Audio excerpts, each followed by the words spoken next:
Good morning friend.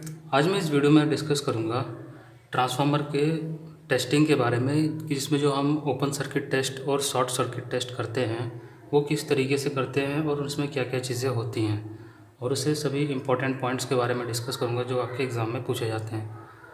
तो video को start करते हैं। उससे पहले कि अगर आपने अभी तक मेरे चैनल को सब्सक्राइब ना किया हो तो पहले चैनल को सब्सक्राइब कर लीजिए ताकि मैं जो नए नए वीडियो अपलोड करूँ उनकी सारी नोटिफिकेशन आपको मिलती रहें। चलिए शुरू करते हैं। हाँ तो दोस्तों, इस वीडियो में मैं आप लोगों को ओपन सर्किट टेस्ट के बारे में बताऊंगा और नेक्स्ट वीडियो में मैं आपको शॉर्ट सर्किट टेस्ट के बारे में बताऊंगा कि इसमें क्या क्या होता है। तो फिर हम इससे पहले इस वीडियो को स्टार्ट करने से पहले ये जान लेते हैं कि हमें यह टेस्ट करना क्यों, मतलब क्या नीड पड़ी कि हमें यह टेस्ट करना पड़ा।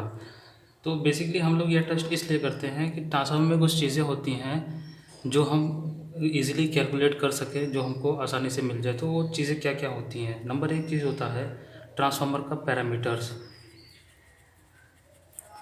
पैरामीटर्स मीन्स जो उसमें वाइंडिंग के जो रेजिस्टेंस होती हैं और रिएक्टेंस होते हैं, फिर जो हमारा शंट ब्रांच होता है ट्रांसफार्मर में, वो इस तरीके वाला जो, इन सभी की वैल्यू को पहले हम फाइंड करते हैं। मतलब ये सारी चीज़ें हमें पता चल जाए तो यही हमारी पैरामीटर्स होती हैं। हम उसका रेजिस्टेंस और रिएक्टेंस फाइंड करें तो सबसे पहला प्रोसेस मतलब यही होता है नीड की। इस टेस्ट हम लोग इसलिए करते हैं कि हमें पैरामीटर पता चले। दूसरा चीज़, हमें ट्रांसफार्मर में वोल्टेज रेगुलेशन निकालना होता है जब, तो वोल्टेज रेगुलेशन के लिए भी ये पैरामीटर की हमें आवश्यकता होती है। तो फिर हम अगर ओपन सर्किट टेस्ट या शॉर्ट सर्किट टेस्ट कर लेते हैं तो वोल्टेज रेगुलेशन हम इजीली निकाल सकते हैं इससे। और तीसरा चीज़ ये होता है कि जब हमें ट्रांसफार्मर की एफिशिएंसी निकालनी होती है तो एफिशिएंसी में भी इसी इसी टेस्ट के ज़रिए हम वैल्यू को फाइंड करके एफिशिएंसी भी निकाल सकते हैं। तो ये तीन चीज़ें होती हैं जो कि जिसे फाइंड करने के लिए हमें यह टेस्ट करना पड़ता है। तो ये हो गया कि हमें क्यों ये टेस्ट करना पड़ा। अब बात करते हैं ओपन सर्किट टेस्ट की। तो बेसिकली यहाँ पर आप फिगर में देख रहे होंगे ओपन सर्किट टेस्ट में मैंने फिगर दिया है जिसमें ट्रांसफार्मर का कोर है और ये प्राइमरी वाइंडिंग और ये सेकेंडरी वाइंडिंग मीन्स ये ये एल वी वाइंडिंग और ये एच वी वाइंडिंग है। ये L V winding means low voltage winding और हाई वोल्टेज वाइंडिंग। और मैंने यहाँ पे एक एमीटर लगा दिया है और एक मेरा वाट मीटर है और ये मेरा वोल्ट मीटर है इस साइड में, और यहाँ पे मैं सोर्स लगा के अपना टेस्ट परफॉर्म करूँगा। ये हो गया पहला पॉइंट। दूसरी चीज़ कि जब हम ओपन सर्किट टेस्ट करते हैं तो इस टेस्ट को दूसरा नाम ये है कि इसे हम नो लोड टेस्ट भी बोलते हैं। नो लोड टेस्ट मीन्स कि जो ट्रांसफार्मर की जो सेकेंडरी साइड है उसको हम ओपन रखेंगे, उस पर कोई भी लोड नहीं लगाएंगे, जैसे यहाँ पे मैंने ओपन रखा हुआ है। ओके, तो ये हो गया दूसरा पॉइंट। फिर तीसरा पॉइंट ये है कि जब भी आप ओपन सर्किट टेस्ट करेंगे तो ओपन सर्किट टेस्ट में हम लोग करते हैं जब, तो उसमें जब भी ये जो इंस्ट्रूमेंट मेरे लगे होते हैं जैसे वोल्ट मीटर, वाट मीटर, ये एमीटर, ये जो भी इंस्ट्रूमेंट लगे होते हैं वो हमेशा हम एलवी साइड में ही लगाते हैं, एचवी साइड में परफॉर्म नहीं करते हैं ओपन सर्किट टेस्ट को। ऐसा इसलिए कि मान लीजिए अगर मैं एचवी साइड में ओपन सर्किट टेस्ट को परफॉर्म करूँगा तो जब एचवी साइड में करूँगा तो एचवी साइड में वोल्टेज तो ज़्यादा होगी। अब वोल्टेज ज़्यादा होगा तो मेरा जो इंस्ट्रूमेंट लगा होगा उसकी रेटिंग भी हाई होनी चाहिए। मीन्स एक अलग तरीके का फिर मुझे बढ़िया बड़े कैपेसिटी का इंस्ट्रूमेंट लगाना पड़ेगा, मतलब इसमें इंसुलेशन का बहुत ही ज़्यादा रोल आ जाएगा। एक मतलब हाईली इंसुलेटिंग जिसकी प्रॉपर्टी हो ऐसा तरीके का इंस्ट्रूमेंट लगाना पड़ेगा, तो मेरे लिए इकोनॉमिकली सही नहीं होगा। तो इसलिए हम ओपन सर्किट टेस्ट को लो वोल्टेज साइड में करते हैं। ओके, तो ये हो गया मेरा चौथा पॉइंट। अब बात करते हैं कि अब इस टेस्ट को हम लोग करते क्या हैं और इस टेस्ट से हमें मिलता क्या है। मतलब इस टेस्ट को हम जब परफॉर्म करेंगे तो इससे हम क्या क्या चीज़ें फाइंड कर पाएंगे। तो जब भी अब बात करते हैं कि कैसे टेस्ट को करेंगे। टेस्ट जब भी करेंगे आप तो प्राइमरी साइड में या लो वोल्टेज वाइंडिंग साइड में जहाँ पे आपने इंस्ट्रूमेंट लगा रखा है वहाँ पर आप रेटेड वोल्टेज जो भी इस ट्रांसफार्मर की होगी, रेटेड वोल्टेज रेटेड फ्रीक्वेंसी पर हम देंगे। फिर जब रेटेड वोल्टेज और रेटेड फ्रीक्वेंसी पे सप्लाई देंगे तो सेकेंडरी साइड ओपन है यानी तब I2 मेरा ज़ीरो है। अब जब I2 ज़ीरो होगा तो मैंने आपको ट्रांसफार्मर के वर्किंग में बताया कि जो मेरा I1 डैश होगा वो भी ज़ीरो होगा। फिर बस उस ट्रांसफार्मर में एक एक्साइटिंग करंट IE सिर्फ फ्लो होगी, exciting current IE current flow होगी। और ये करंट जो होता है वो मेरे ट्रांसफार्मर में ट्रांसफार्मर के कोर को मैग्नेटाइज करने के लिए, और उसके अंदर जो रेजिस्टेंस होता है उस रेजिस्टेंस में होने वाले लॉसेस को कंपनसेट करने के लिए। मतलब ये जो आई होता है मेरा वहाँ ट्रांसफार्मर में, ये दो करंट का फेज़र होता है। एक मैग्नेटाइजिंग करंट का वो फेज सम होता है, और दूसरा इसमें जो वर्किंग करंट होता है जो लॉसेस को कंपनसेट करता है, इनका फेज़र का सम होता है। ओके, तो वहाँ पे जाएगा। मीन्स ये जो मेरी आई करंट है ये सिर्फ आएगी।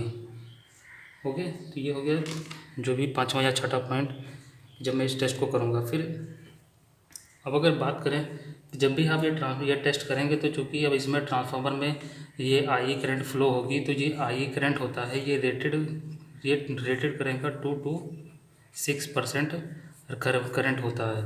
तो रेटेड का 2 से 6% करंट होने की वजह से ये जो मेरा यहाँ पे ट्रांसफार्मर में जो मेरा R1 और JX1 लगा होता है उसमें बहुत ही कम से कम करंट जाएगा, तो जिसमें लॉसेस मेरा एकदम नेग्लिजिबल होगा। और चूँकि R1 की वैल्यू भी बहुत कम होती है और JX1 की वैल्यू भी कम होती है, और करंट ऊपर से 2 से 6% जा रहा है अभी रेटेड का, तो ये बहुत ही कम होती है, तो हम इसको नेगलेक्ट कर देते हैं।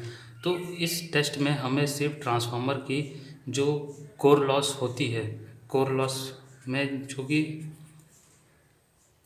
एडी करंट लॉस और हिस्टैरिसीस लॉस, सिर्फ यही लॉस हम इससे फाइंड कर सकते हैं ओपन सर्किट टेस्ट से। यानी जब आपसे पूछा है कि ओपन सर्किट टेस्ट से आपको कौन से लॉसेस के बारे में पता चलती है, तो ओपन सर्किट टेस्ट से आपको सिर्फ कोर लॉस के बारे में पता चलेगा, क्योंकि जो आई करंट होता है वो सिर्फ कोर में ही, कोर को मैग्नेटाइज करने के लिए और उसमें रेजिस्टेंस के द्वारा जो लॉसेस होंगे उसको कंपनसेट करने के लिए, ताकि मेरा ट्रांसफार्मर नो लोड पे जिस तरीके से परफॉर्म करना है वो उस तरीके से परफॉर्म करे। तो सिर्फ कोर लॉस लेगा। तो जब कोर लॉस लेगा तो आपको जो इक्विवेलेंट सर्किट निकल के आएगा, जब आप ओपन सर्किट टेस्ट करेंगे तो आपको जो सर्किट मिलेगा इक्विवेलेंट वो इस तरीके से सिर्फ मिलेगा। इसको मैं RC बोलता हूँ, इसको मैं XM बोलता हूँ। ये मेरा कोर का रेजिस्टेंस है और कोर का रिएक्टेंस है, जो कि ये दोनों वैल्यू बहुत हाई होती हैं, और इसी को मैं शंट ब्रांच भी बोलता हूँ। तो आपको ये चीज़ें मिलेंगी ट्रांसफार्मर से। ओके, तो इतना तो पता चल गया कि कोर लॉस मिलेगा। अब कोर लॉस से मुझे ये दो पैरामीटर के बारे में पता चलेगा, RC और XM। अब कैसे, मतलब अब इन दो वैल्यू को हम कैसे निकालेंगे, जो ट्रांसफार्मर के जो ये दो पैरामीटर हैं उसको हम कैसे निकालेंगे। देखिए, ये जो आपका वाट मीटर है ये आपको कोर लॉस देगा P बराबर PC बराबर IE और V और cos थीटा, ये पावर फैक्टर। ओके, और ये जो मेरा एमीटर है वो आई आपको पता चल गया, एमीटर में आई करंट की फ्लो होगी, ये वोल्टेज जो आप दिए होंगे रेटेड वो आपको पता चल जाएगा, और वाट मीटर आपको ये देगा। तो यहाँ से आप cos थीटा निकाल लेंगे, PC अपॉन V आई cos थीटा।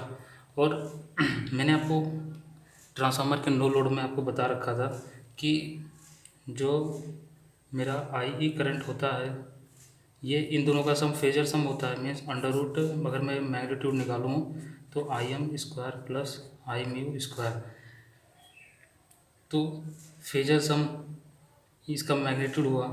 और मुझे अब RC और XC निकालना है, तो RC इसमें जो करंट फ्लो होगा वो IC और इसमें जो करंट फ्लो होगा वो IM।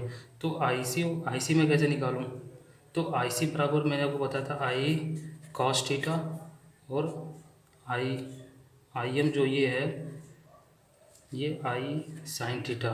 तो आपको थीटा की वैल्यू पता चल जाएगी, आई की वैल्यू पता है, तो आप IC और IM ईजिली निकाल ले जाएंगे। तो जब RC की वैल्यू आपको निकालनी होगी तो RC इक्वल टू जो आपका सप्लाई वोल्टेज है वो, और ये करंट IC में अगर रख दूँ तो मुझे RC की वैल्यू फाइंड हो जाएगी। इसी तरीके से अगर मैं XC निकालना चाहूँ तो V अपॉन IM ये वाला करंट डाल दूँगा तो मुझे XC निकल के आ जाएगा। यानी ये दोनों पैरामीटर मुझे यहाँ से पता चल गया ट्रांसफार्मर। तो ओपन सर्किट टेस्ट से आपको यही दो पैरामीटर पता चलेंगे। ओके, और इसमें एक बात का आप और ध्यान दीजिएगा, जब भी आप इसको क्वेश्चन में सॉल्व करेंगे तो ये डिपेंड करता है कि आपने किस तरफ से रेफ़र किया। अगर मान लीजिए आपको क्वेश्चन में दे दे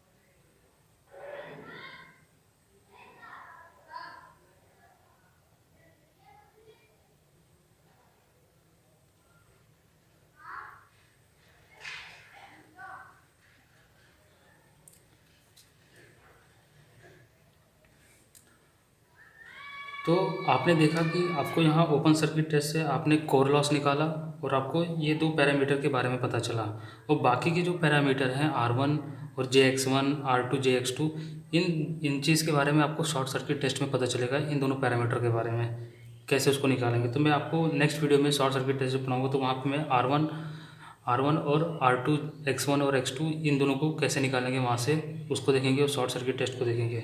तो अगर आपको ये वीडियो पसंद आए तो इसे लाइक कीजिएगा, शेयर कीजिएगा। Thank you.